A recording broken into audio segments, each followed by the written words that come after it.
সমাধান। সংখ্যায় বেশি মহিলাদের জন্য মনে হয় বহুবিবাহই একমাত্র সমাধান। এখন আমার ধারণা যে পুরুষ একাধিক বিয়ে করছেন তিনি আসলে নিজেকেই পরীক্ষায় ফেলছেন। আপনি কি বলেন? বোন, আপনি বেশ সুন্দর প্রশ্ন করেছেন।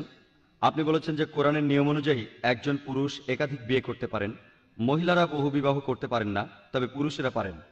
মহিলাদের বহুবিবাহ ইসলামে নিষিদ্ধ, মহিলারা এটা পারবেন না, তবে পুরুষরা পারবেন। আর আপনি ঠিকই বলেছেন যে পুরুষ একাধিক বিয়ে করছে, সে আসলে নিজেকেই পরীক্ষায় ফেলছে। আর আমরা সবাই আসলে এখানে পরীক্ষা দিতে এসেছি, আল্লাহ বলেছেন। আর আপনি ভাবতে পারেন যে আমরা তো কম পরীক্ষা দিয়েও পাশ করতে পারি, মানুষ আসলে বোকা, তাই বেশি পরীক্ষা দিতে চায়। আর আপনি ঠিকই বলেছেন যে একাধিক বিয়ে করছে, সে নিজেকে পরীক্ষায় ফেলছে, আমি একমত। যদি পরীক্ষায় ফেল করেন তাহলে আপনার সমস্যা হবে, কিন্তু যদি পাশ করেন তাহলে আপনি পুরস্কার পাবেন। কারণ ইসলামে বহুবিবাহকে স্বীকৃতি দেওয়া হয়েছে মহিলাদের রক্ষার জন্য। আর সেজন্য আমাদের প্রিয় নবী বলেছেন যে সেই ব্যক্তি উত্তম যে স্ত্রীর কাছে ভালো। আর একাধিক স্ত্রী থাকলে ন্যায় বিচার করতে হবে, যেটা বেশ কঠিন। আপনাদের পরিসংখ্যানটা দিয়েছি, পৃথিবীতে মহিলার সংখ্যা বেশি, তবে আমি অনুপাতটা বলিনি। অনুপাতটা হলো যে পৃথিবীতে প্রতি 1000 পুরুষের জন্য রয়েছে 1005 জন করে মহিলা।